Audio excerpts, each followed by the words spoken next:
Hello, everyone, and welcome to Hitting Hustle from OurSportsDaily.com. I'm your host, Greg Flammang. With me, as always, is Jamie Uyeyama, Mr. Jamie University. It is Thursday, November 6th. We've got our Navy preview going on today. We're going to talk about the initial CFP college football playoff rankings. Talk about some injury updates from Marcus Freeman. Notre Dame has a new kicker, Jamie. Very exciting time for the kicking situation, and anything else that comes into the chat. So people are talking about Deuce Knight in the chat. That's interesting. Thank you, everyone, for tuning in today. If you like what you hear, hit that like, hit subscribe, hit the notification bell, whatever it is. We are going live. Links to the podcast are in the description below, as always. The show is brought to you by ESQ Clothing, founded by Notre Dame alum Gao Wang. He is Chicago's go-to for the best custom suits, shirts, and sport coats. Almost the season of gifting, ESQ has helped you to get you, your husband, your father, son, nephew, even the unlikable uncle some style for the holidays. Known for their next-level craftsmanship using the finest fabrics, ESQ has introduced a 100% Pima cotton t-shirt to go along with its award-winning bamboo dress shirt, available for purchase online. And it is Navy Week, and ESQ is starting their Black Friday sale early. For how many points Notre Dame scores against Navy, use code ISD. You get that same percentage off your entire online purchase. So last year, Notre Dame scored 51 against Navy. If they score 51 this year, you'll get 51% off using code ISD. Code is live through Thanksgiving, not valid on custom items and gift cards. They've got showrooms both downtown Chicago and in Winnetka. Book your custom fitting at esqclothing.com and step into confidence with Chicago's finest. Use code ISD after the Navy game through Thanksgiving and get whatever percentage Notre Dame scores. Wow, that was crazy. Get whatever percentage Notre Dame scores against Navy off. Okay, real quick, Jamie. It's in the chat. Notre Dame scheduled Auburn coming up in 27 and 28. The first time they've ever played Auburn. We don't have to spend too much time on this. The chat is wondering if Deuce Knight enters the portal.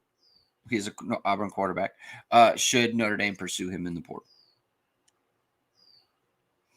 I don't know. I don't know. Well, it's because it's not as simple if like you're just straight taking it to throw in a talented guy that you already kind of have a relationship with. Like, yeah, of course, it's kind of like you would say it's kind of a no-brainer in a lot of ways because it's not like they have to do background on him or whatever, right? They know him and whatever, like, and they obviously loved his talent. So there's that, and I know like Notre Dame has tried to get guys who were decommitted and they were thinking about maybe transferring. There's like, they thought about some of these guys that they had lost before. So I'm not saying that it wouldn't happen. The way it kind of went down though, wasn't like obviously a great thing, how it kind of played out. And so I don't know if there was like bridges burned there or not. So I'm not 100% sure. That would be my hesitation with that. But I mean, talent wise, I think, well, one is obviously he's coming in to sit. Like you're not coming in to start. For sure. So he's coming in to sit, and you're cool with like waiting a year and doing like the Dante Moore, basically what Dante Moore did at Oregon. That's the thing. If he's cool with that, then and everything else checks out and there weren't bridges burned, then yeah, I think it would be like I would bring him in. I think it like you do need to bring in someone who's willing to sit, and I think they do need to bring in someone who's like who has multiple years of eligibility, and B, like someone you have a relationship with. Like they do need to bring someone out of the portal. Like we assume Kenny Minchie will go somewhere else next year, right? And then you only have Blake Hebert. And then Noah Grubbs, it depends on how Notre Dame feels about them, first of all. Chris Wall says Deuce Knight going to turn into Jaden Rashada. I think the idea is that for him to turn into Dante Moore. I think that's the idea. Yeah. Right. He sat for a year, at Oregon, and now he's the starting quarterback at Oregon. He's doing really well. So I think that would be the idea. He's also different than Jaden Rashada. For sure. There's not everything. Less baggage. There's multiple much different athletes. You could make an example either kind of way. Either I'm open to it. One thing I will say is like I know like people like to throw it out. the transcript and them being able to transfer back actually like does matter a lot.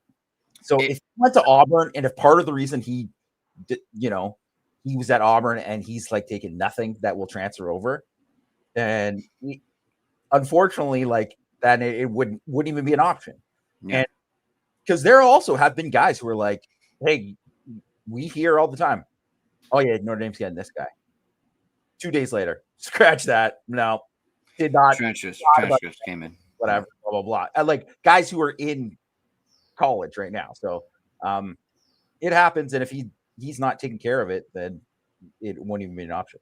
Yeah. And this is a hypothetical anyway. So we'll have to see where it goes. Let's talk about the college football playoff. Notre Dame came in at 10th. It's about where we said, I think. I think I said 10th. You said 10 or 11, something like that. I mean, that's where they are on the BCS kind of thing. It's not the official BCS site, but obviously someone can kind of recreate what the BCS rankings would look like. And that's, the AP poll had them at 10. The coaches poll had them at 10. A lot of the metrics have them above 10. They came in at 10. Before we get into kind of where we think Notre Dame stands with things, I thought the meltdown that Ari Wasserman had, oh my God, was like unhinged. Like what? Yes. Like the most overranked team in the history of bro, settle down, man. Like, do you watch college football? Are you get out of here, guy who cheers in the press box for Ohio State? Are you familiar? Are you familiar with the sport?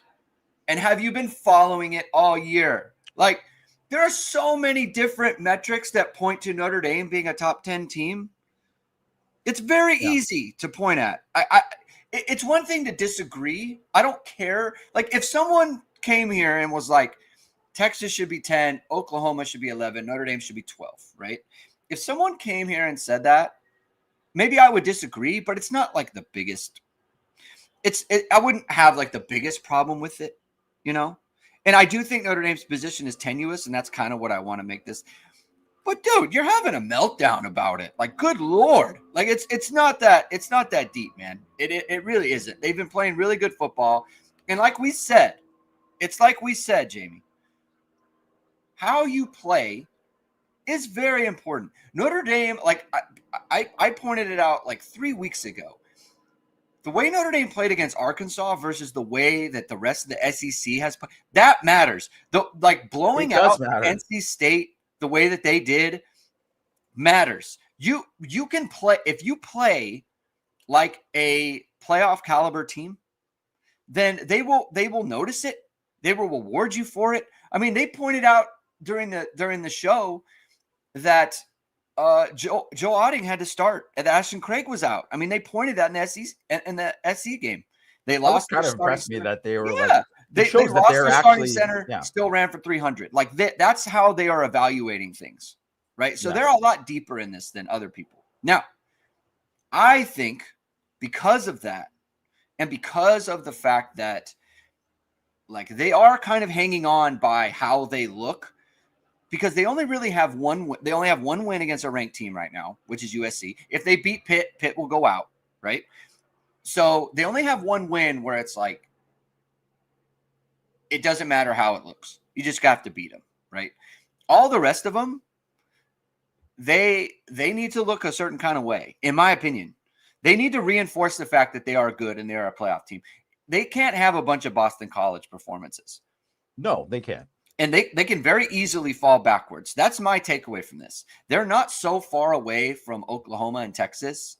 And look, those teams are going to one of those teams is going to drop out anyway. The point is that there are teams that can impress the committee. And if Notre Dame starts to not impress the committee, however kind of way, then their position is tenuous. I don't think they have those wins where it's like, hey, we can point to that. It's like, we know they're a good team, especially if USC were to drop a game to Iowa or Oregon. And if Notre Dame beats Pitt, right, like that is Pitt's going to fall out. Right. And it's necessary for Notre Dame to go 10-2 to beat Pitt, and they're going to fall out. Right. So they got to look impressive. They can't just cruise into the playoffs this time. Well, I don't even really think they would cruise in last time. I think one of the things that made it that the reason why they kept moving up even though they always had they lost to Northern Illinois, like the worst loss out of anyone. That's what everyone would always point it to. Well, they kicked the crap out of like so many teams on that. I mean, Army was ranked. And Navy was, I think Navy was ranked too, but it really doesn't even matter that they were, obviously those were good teams and that those helped at that moment, but it's how bad they beat those teams. Right. And even if you think about like Army's offensive line won the Joe Moore Award. Like they were considered like dominant. They were a dominant offensive line. Notre Dame beat the living snot out of them up front. Like absolutely just destroyed them up front in a way that no one had previously. No one even came close to. And they killed them in the game. And they killed every one of these teams. The only game that really at the end, by the time they got to USC, that was just just win. That was the only game where they had that because they already built up enough there. Now, there's 4 games left. So, yeah, there is chances to move back. Like that is. And there are other things that are going to affect it too that, are important. Like NC State scoring 48 and beating Georgia Tech was hugely important for Notre Dame. Yeah. Was very important because and if you look at like NC State, the one thing you could say about their team this year is like, well, they have a really good offense. They've also won. They beat Virginia and they beat Georgia Tech, who are both teams that, are 1-loss teams that are at the top of the ACC standings. And NC State beat them. And Notre Dame whooped NC State. It wasn't even close. In a way that no one else has. They only gave up 7 to them.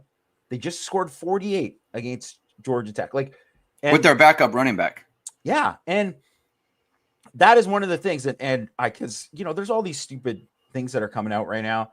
And one of the things is they have these metrics that they shared exactly what it is they're doing it. Check out, John Bryce's piece that he wrote on Football Scoop, where, he got a chance to be there for part of the process where it showed what metrics they're going to use and how they'll compare all these teams. And it's just one of these things where it's like, it's relative, like scoring margin, relative offensive points, relative, basically like how you do compared to the average of what another team does. Like, how bad did you beat that team compared to their average? And that's just one of these things that, like, which is why you continue to bring up that Arkansas point was actually so salient, because it matters. Arkansas lost basically the same way that Notre Dame lost to Texas A&M. It was 45-42. Yeah. That was the score in that game. Well, Notre Dame beat Arkansas 56-13. Obviously Notre Dame's not getting the benefit of the doubt because of that. They're saying like, well, they're better than Texas A&M. No, that's not happening. But that part of it helps their cause when you look at these numbers of basically like how well they're playing, how good of a team they are. So those are important things too, because I was thinking about this, Greg, you will definitely understand this, because obviously shout out Dimes with Dara and you guys doing covering the team the whole year, the women's basketball team. And at the beginning of the year, Notre Dame had wins over USC, Texas, UConn. Well, Notre Dame didn't have a higher seed than any of them. You know why? Because they fell apart at the end. Because they fell apart at the end. Yeah. And that's just what it is. They were not the same team that they were then. They weren't the same team, and that's why they lost ranking.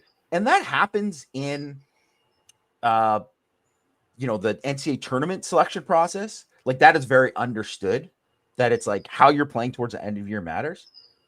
Yet you get like Ari Wasserman just losing his stuff, like acting like Miami hasn't not only have they lost 2 of the last 3 games, like they haven't been playing bad for a month. Like, they're kind of doing exactly what they did last year, where it's just like, wow, these games are way too close, or like, all that kind of stuff with them. So yeah, and believe me, if Notre Dame comes out and it's like, well, they go 4-0 in these last 4 games, but it's like, man, Syracuse almost got them, and Stanford really gave them a game, and they beat Pitt by 1 point or something like that, right? Or they gave up, all of a sudden, they give up 38 to Pitt, but they win, but they give up 38. Well, guess what? Then all the talk about how the defenses change and they look like the defense are supposed to be and all that narrative flips, and they lose all that momentum that they've had, and that's how you can drop out. And also too, like, these games like coming up, like for who they're playing and what's going to happen going forward, all that stuff does matter, because if USC goes out and beats Iowa, let's say Iowa beats Oregon this week, because Oregon's going to play at Iowa, and we know how those teams like who go out east from the West Coast haven't played well most of the time from former Pac-12 teams in the Big Ten. So let's say Iowa wins that game, and then USC beats Iowa the next week. Well, that is going to look, all of a sudden, all these things that are there, like data points, that helps Notre Dame a lot. Yeah. And, you can't predict it. You can only control what you can control. So Notre Dame has to go out there and do everything they can to beat the brakes off of Navy, Pitt, Syracuse, and Stanford. And it's also why, like, you totally get why maybe it wasn't the best call to do in that situation about like the fake punt there against Boston College, but being aggressive there is important, because you have to do that. Also, getting the kicking game fixed and adding those extra points, that is important.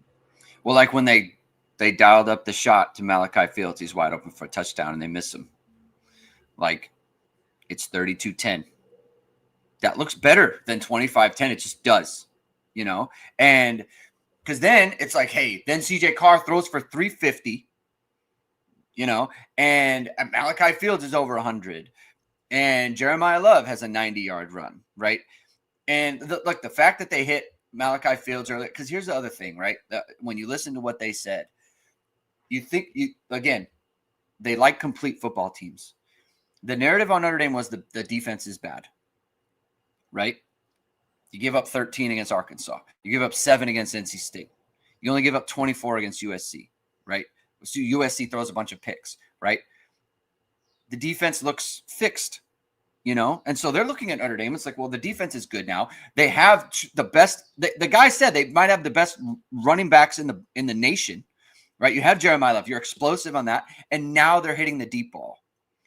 A committee looks at that and they say, hey, they're explosive on offense, and they now have like a very good defense. That's a playoff team, right? And that's how they view it. And then here's the other part, right? And this is why like Twitter is so terrible, because it's not any one thing. It's a combination of factors that lead to Notre Dame getting. That's why I brought up the A&M piece with the holding call, where it's like you have all these factors that show Notre Dame is a good football team. Then when you say, oh, they lost by a point to Texas A&M, which is like literally a coin flip. They lost on the fourth and goal play. Like either way that play goes, like it's literally a coin flip at that point. There's a holding call that is blatantly bad. It's not even debatable, right? Like I said, we live in the real world. We live in the world where there's context and people can see things and they can make judgments about things. That's where it matters, on the margins. And right now, Notre Dame is living on the margins. The margins for Miami are bad, right? The margins for Texas, who went to overtime against Kentucky and then went to overtime against Mississippi State, who is beating the doors off them. Yeah, like they're beating the doors off them. Being bad is bad for, like, I understand he had this good game against Vandy, which, I mean, I've watched the game. Like, Arch, I don't think Arch is it, man. Yeah. But anyways, like, if Notre Dame goes to overtime against Syracuse and then goes to overtime against Stanford, that's bad for them. That is very bad for them. Like, so that's why these things matter on the margins at the moment. It is just this 1 week. It could change. That's kind of where I'm at with it. It can totally change, and there's just like a lot that, you know, that's going to happen. But I do think that, like, so if you look at, like, you know, net points per drive, which, because they do like per possession and stuff, that's one of the metrics they look at.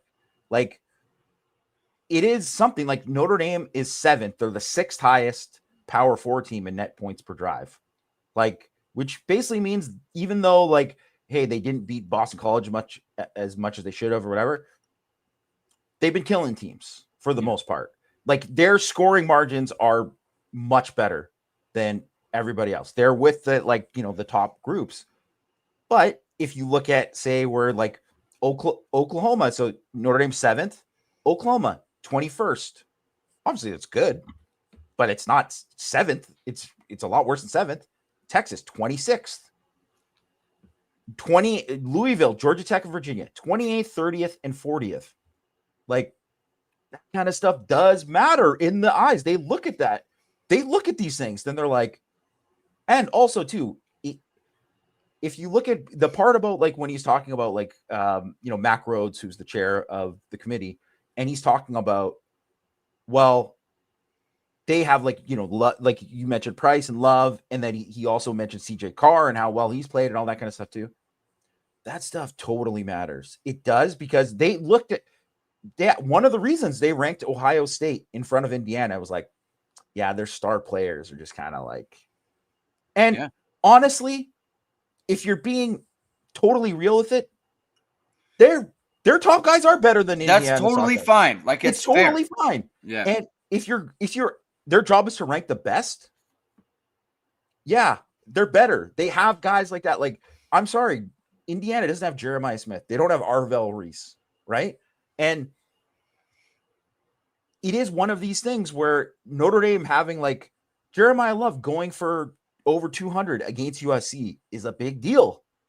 Like, he's basically the only first round back in the draft. Like, and then Jadarian Price would probably start for, out of the top 25 teams, 23 of them. I don't know, like, you know, close, maybe, right? Like, you know, maybe not Kwan Lacey at Ole Miss or something. I don't know, but he's probably better than Kwan Lacey. Like, he would start for most of these teams, and then Leonard Moore, like, going against Mekhi Lemon and, like, winning that matchup against who is probably the best receiver, not named Jeremiah Smith, in the country. That matters too. All that kind of stuff matters. And it does matter for these next 4 games. If, like, you know, KVA is obviously somebody who is a rising talent, and he's been great, and man, just every week just pops, you know, just shows up. But if all of a sudden these next few weeks, it's like he's just, like, man, racking up havoc, like, more and more over these next, like, especially these next 2 games. Well, then all of a sudden it's like that changes, and or Drake Bowen or whoever, right? Like, these guys are doing it. That changes when you're looking at comparables. That matters too. So all of that kind of stuff, I think it's all there on the table for Notre Dame. Now they have to go and take it. Yeah, you got to go take it. You got to go take it. Let's make the transition over to Navy, and we're making another transition, Jamie. We're transitioning from the Halloween season over to the Thanksgiving Christmas season, and that brings decadence. That brings a different level of need in terms of gifting, in terms of the things that you can offer people. And we can do that with Goods Candies. You're going to want to do that with Good Candies. You can make that transition over from something like, you know, Reese's, which is great. We love Reese's, right? But you love the peanut butter Reese's. How about some peanut butter bombs from Good Candies? Let me talk to you about Goods Candies. It's a small Indiana-based chocolate company with recipes going back nearly 100 years. They're a small batch producer of decadent confection. See what I did there? I said decadent in the previous thing. Ranging from toffee to cream centers to their latest offering, peanut butter bombs. Forrest Gump said, life is like a box of chocolates. You never know what you're going to get, but Goods Candies wants you to make sure you know what you're getting. Its cream centers have a unique design, so you always know what's waiting inside. All varieties are offered in milk and dark chocolate. For the business listeners, Goods Candies offers customized chocolate bar gift boxes They're not specialized, or they're not customized wrappers like you get at the bank. These are customized chocolate bars that include your logo or a message. These make the ideal client gift, and Goods Candies can handle all shipping for you. The website is www.goodscandies.com. Viewers can save 20% through the year with the promo code ISD. Place your order online or reach out to Goods Candies at goodscandies.com with questions. All right, as we get into the Navy game, I want to give a weather update from the resident weatherman, ABC 57's Dave Caulfield. Messaged me this morning. Light rain, possibly dry to start, but steady rain by second half. It's not going to be windy. Wind chills dip into the upper 30s by second half. So if you're going to the game, be ready for wetness. Be ready for cold, okay, because that's coming. It's a night game, and so that's what the deal is. They had played it during the day like they normally do. This could have been could have been dry.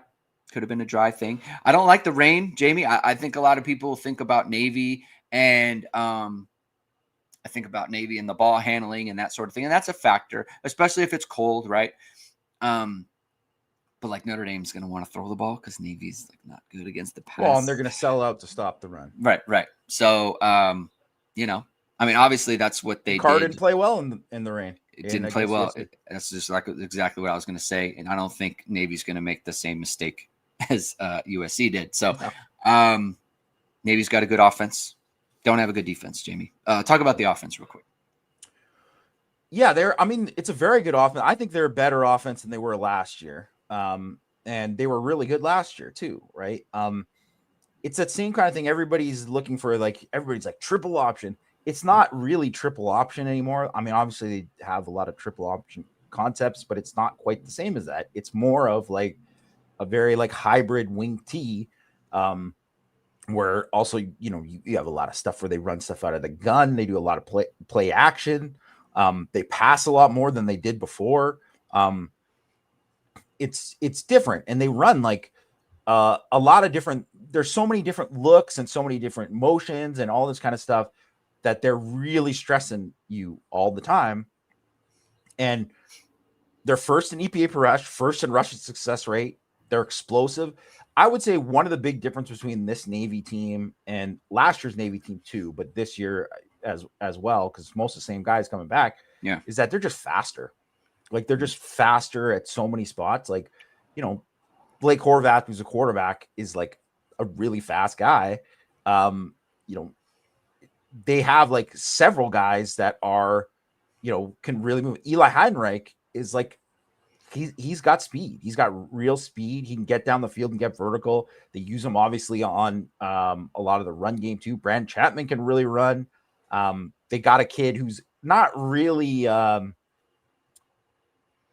he's not a regular guy in their offense, but Nathan Kent is like, an all AAC like track guy. Like he runs like a sub 21 200 meters. Like he's a really, really fast dude, and he's like taking reverses for like big gains and stuff. I think he cooked Christian Gray last year. It was overthrown, if I recall correctly. I think he did too. Yeah. And one big thing was last year is that Notre Dame shut down Eli Heidenreich didn't have anything against him, and that's what I would expect. That a lot of anytime that guy's outside, Leonard Moore is going to go to him. I would expect that. I think that's an automatic. And about like half of the pass plays are him being out wide, but he'll also line up in the backfield and line up in slot. They'll do a lot of different things with him, right? So it's tough, right? They do a lot of different things. They do a lot of things to challenge you, and all of a sudden you can get down one gap, and they can gash you, and you can miss one tackle, and it can be a big play, right? Like all of those things can happen. Much like last year, like Horvath had a 47-yard touchdown, and another 60-yard run in the game. Yeah, like obviously it didn't really matter in the end that happened, but it just showed you they didn't even really do much on offense, but he still was capable of doing that kind of stuff.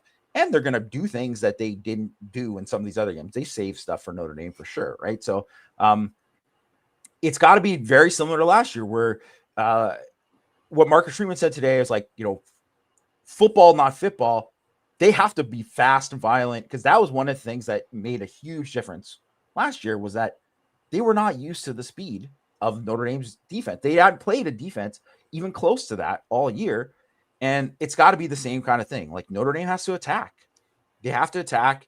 And while not all that counted as havoc, because they had like a lot of self-inflicted, mistakes, but most of that happened because they were like trying to rush because of the speed of trying to beat Notre Dame to the corner, or trying to get the pitch out quicker, all that kind of stuff, right? So I think that is the one thing where you look at it, and also too, they played horrible defenses this year. Their average defense they've faced this year is 112th in DF plus, combined FEI and SP plus. So, that is obviously Notre Dame's much better than that. Right. And their offensive line is not good this year. Like, they're much worse. They lost 3 starters, and those guys aren't the same, right? Like, the guys that they're new guys. Whenever they plug in new guys, that's the thing with Navy.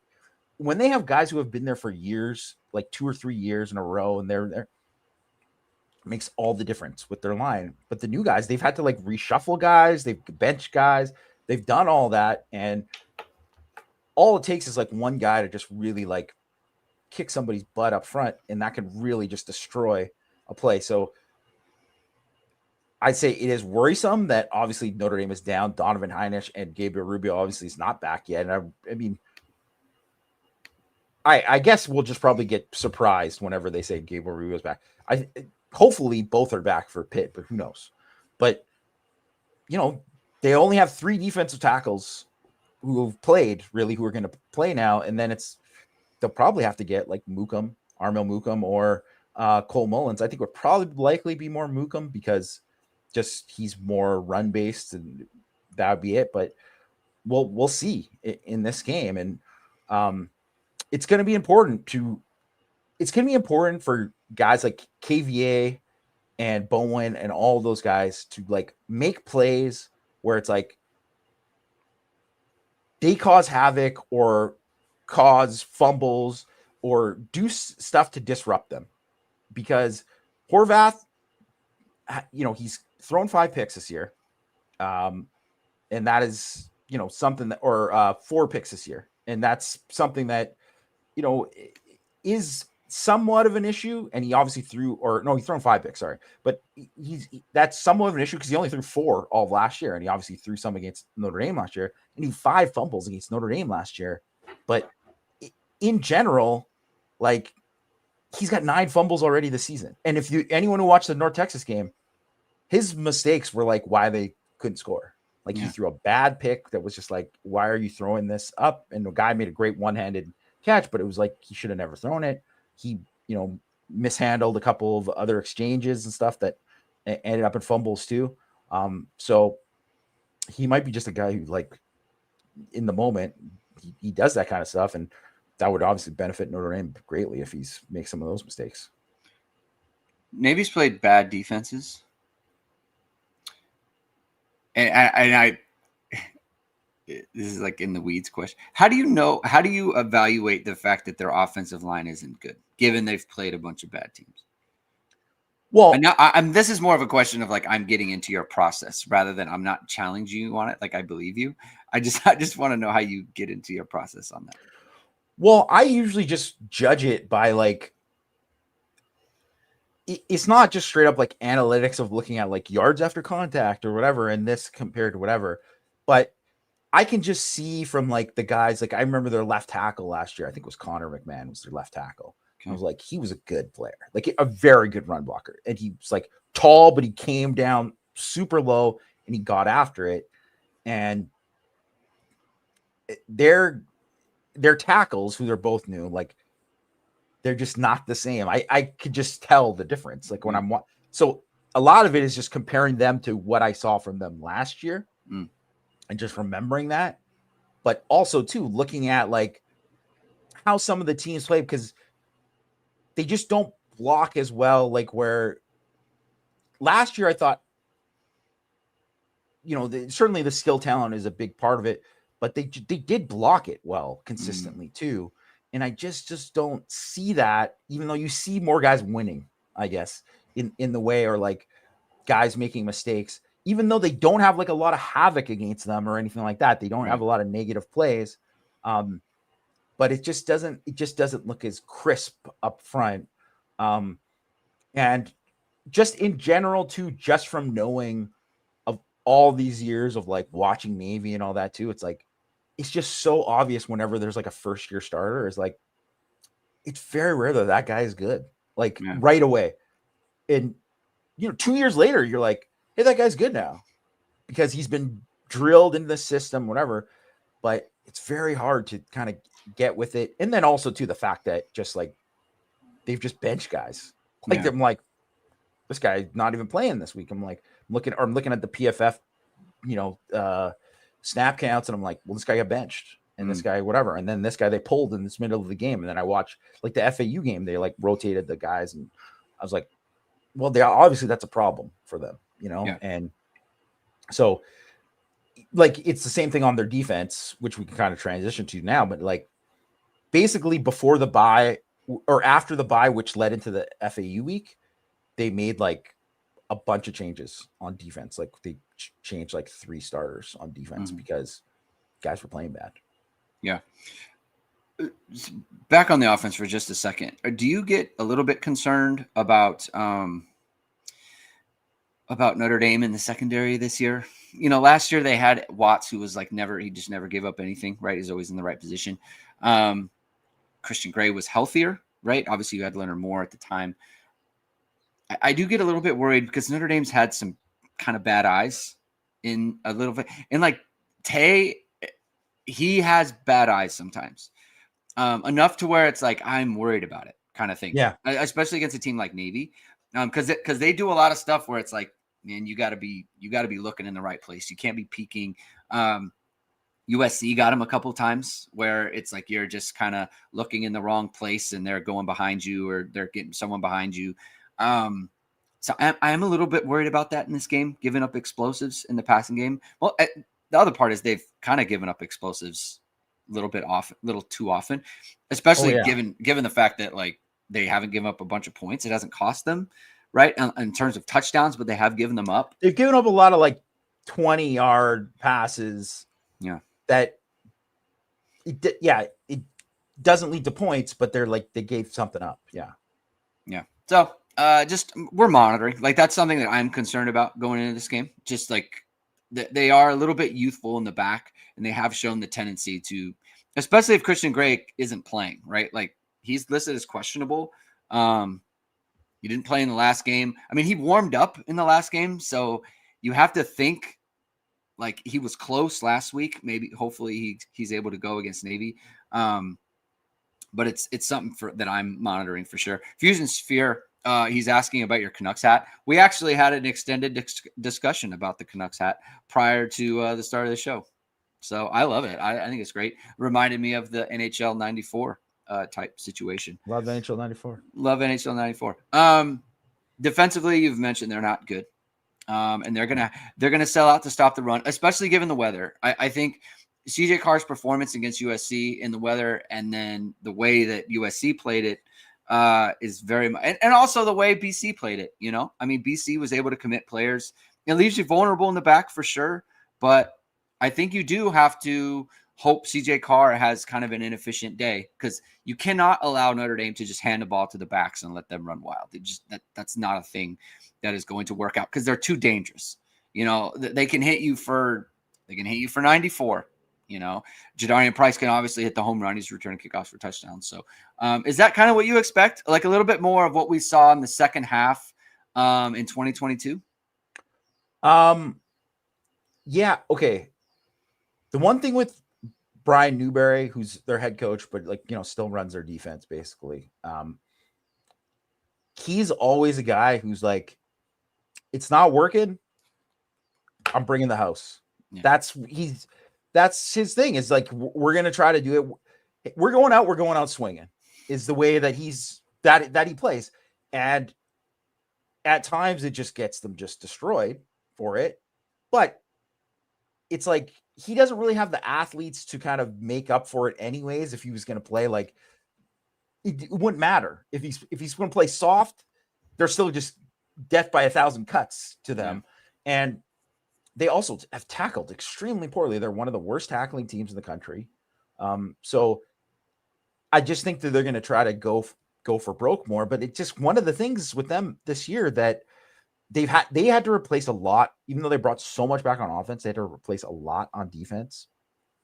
And it's just like, it's just gone really bad for them because of it, because I think they really miss, especially guys in the secondary who were, I mean, guys who they would get exposed in terms of coverage against Notre Dame, but they could tackle well. And they were just like tough kids who could really like bring it. And if you remember, like last year, like Love had the big, like, I think it was like a 64-yard touchdown run, but it wasn't like they just killed them running the ball. They did a lot of that stuff. It was like Riley Leonard's like they did a lot of Riley Leonard like scramble stuff, yeah. But scramble stuff, and then they threw the ball on them quite a bit and had success. But like last year, they're 49th in DF plus and 41st in adjusted EPA per play. This year, they're 95th and 118th, 81st in YPP, 102nd in points per drive.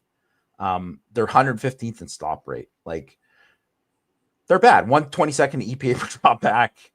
Give up 8.0 yards per attempt, give up a bunch of explosives, 21 missed tackles against North Texas. Woof. Yeesh. There's like a whole bunch of starters on their team who have like 20% missed tackle rates, which is bad. Like, 20% plus, like it's really bad. So it's just one of these things where it's like, but the thing is they're missing, like, they'll blitz a bunch of guys, but the guys won't make plays because they're just not. I think a lot of it is like some of these guys are just inexperienced, but some of these guys just aren't good enough. And they kind of had guys that, maybe they will get there eventually, but they're not that right now. And like, I do think Landon Robinson, the nose guard, who's the guy who's like on Feldman's Freaks list every year, like, he's a good player. Like, he's a very good player. I think he'd start for a lot of teams, power forward teams. He's a very good player. Outside of him, like the Luke Paris kid is like a very tough kid, really like super hardworking kid, like good motor. Jackson Campbell's like a guy who really like comes downhill and he is a good tackler and a guy who's their kind of like big nickel type. Their secondary stinks. They're bad. Like they don't have guys who can be in position to be in phase to make plays a lot. So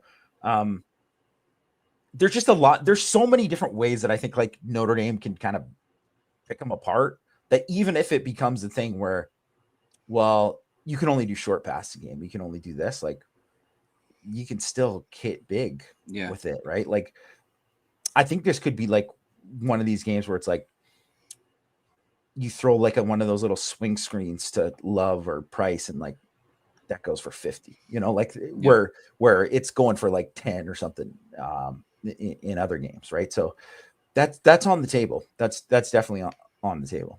That's definitely. I mean, that was something that was like the problem with the USC game is like USC was giving that short stuff. CJ Carr just kept missing it. Yeah, like you do have to take what's available to you, and if they're going to give you stuff, then you got to make them pay. You don't have to pay when you are becoming a member of the H2 Pickleball League, though, because that's free. And we like free things, right? And so you can learn to be a pickleball player, and you don't have to. Membership's free for all that stuff. Of course, if you don't know what I'm talking about H2 Pickleball, founded by Notre Dame alum Todd Hill. He's teaming with fellow alums Jack Gibbs and Will Howells, who's a top 10 pickleball pro, to bring Notre Dame fans to Notre Dame Pickleball Crew League. Besides football, what better way to connect and engage Notre Dame fans than through pickleball? Membership is free, and members will have access to special pickleball events and discounts. The next event will be a Will Howells Pickleball Clinic on the Friday before the Syracuse game. Members will also get discounted tickets to that Syracuse game. Contact Todd at h2pickleball.com or call him at 574-339-5195 to join the league. And be sure to visit the H2 Pickleball facility in Mishawaka when you are in town. H2 Pickleball is located at 55801 Evergreen Plaza Drive in Mishawaka, Indiana. When I said at the top of the show, Notre Dame is a new kicker, I don't mean new to the team. I mean the new start, like Eric Schmidt the freshman is going to be the starter or the kicker, I guess, against Navy. This is like a saga. That is, it really is. With Noah Burnett and his hip. An incredible mismanagement. When did he get hurt? When was the hip a problem? I can't even remember. I think it might have been a problem before the season. Jesus. I mean, we're going back to like, is it Boise State? I mean, I just feel like it's been so long that this has been an issue, and they continue to send him out there and kick when he doesn't feel good. He's not healthy, and now you're replacing him with. It's obviously because the other guys are just bad. Yeah, let's just call it like it is. I give Schmidt one extra point. If he misses it, we're just not doing it. That's for me. Like, you just can't. Oh, if you miss if he misses the first one, you have to go for 2 the rest of the game. Yeah, and you just no more field goals. I don't think you can kick a field goal, honestly. But here's the good part, though, Jamie, is like, because they are in this situation, like, in my opinion, every good drive is like, can you get to the 40? The opponent 40. Because if you can get to the 40, now you're dealing with 4 downs. You just take it off the table. Whereas, like, other times, it's like, hey, you'll kick a field goal. We'll get points. Like, points are good, but you do have to plan for that. And I think getting to the 40-yard line of the opponent is like, okay, now we're going for 2 all the time. Or we're going for 4th down all the time. And you got to go for 2. Like, you just have to plan for it. And I understand, like, teams don't have an unlimited amount of 2-point plays. But sometimes you got to just run whatever you would run on 3rd and goal, or whatever it might be. Because it just, to me, I wish someone would ask Marcus Freeman about the math on this, because he's got the Anthony Tresh who's next to him all the time. And I wanted them to ask him this: what percentage do you feel like extra points are at, in terms of, if it's below 90%, then what is the percentage you think that is worth it to get an extra point that you'll get a 2-point conversion? Like, now the math is coming into play for me here. I was going to say, and I don't know that, like, it needed to be, in hindsight, it's like Noah Burnett's kicking, and he's the kicker. If we're not kicking an extra point with him, then we're not kicking extra points. Because it's trying 3 kickers, Jamie. And I bet Marcus Freeman is completely exasperated. There were so many questions about the kicking game. You know how there's obviously the famous, like, Allen Iverson. We're talking about practice. Like they're asking these guys. We're talking about extra points, man. Yeah, that's what we're not a field goal. Not a field goal. We're talking about extra points. Oh, man. I can't. And Marcus Freeman's got to be like, I can't believe I'm having this conversation. Like, what coach is prepared to manage the extra points? Junior colleges don't deal with this, Jamie. Most high school teams don't, to be honest, for extra points. Yes. Yeah, I don't know. It's rough. It's really rough. I mean, for his sake, I really hope Eric Schmidt make them all in this game. Just do it, and then just make the extra points. Just do it. You can do it, man. Come on, go for it. Kick it through. Get it up high, because I think, was he the one who kicked the one that was like so low it almost hit back the helmet? I can't remember if it's him or if it was. I think it was him on it, but yeah. I do want to bring up, because TK in the comments asked about the because of the concussions in practice, and why don't they wear those protective? Almost everyone on the team does, where it's like, I want to say it's like 90% of the team who does, based on what it was. Like, I can't remember, like, I just didn't. Now it just becomes like, and I'm trying to think about it, like when I was at practice in August, if like, oh, did I notice any guys who weren't or whatever kind of thing? Like, I know last year, like Billy Schrouth was like one of the only guys who was like, no, which, you know, now that you see Billy Schrouth play on one ankle and whatever, you can kind of get it. You're like, well, he's kind of just like, I don't need a stinking whatever, just rips it off his head or something. Like, but he was one of the only guys in the team last year. And believe me, with all these concussions, no one's going to be like, yeah, I'm going to get the concussion. It just doesn't feel right. No, people are going to wear it after. Like, so I don't think that's the issue. Yeah. Again, you know, everyone wants physicality in practice. There's a toll that gets paid for that. You know, it does. I feel very good about Notre Dame's linebackers in this game. They've all played against Navy a bunch, which is good.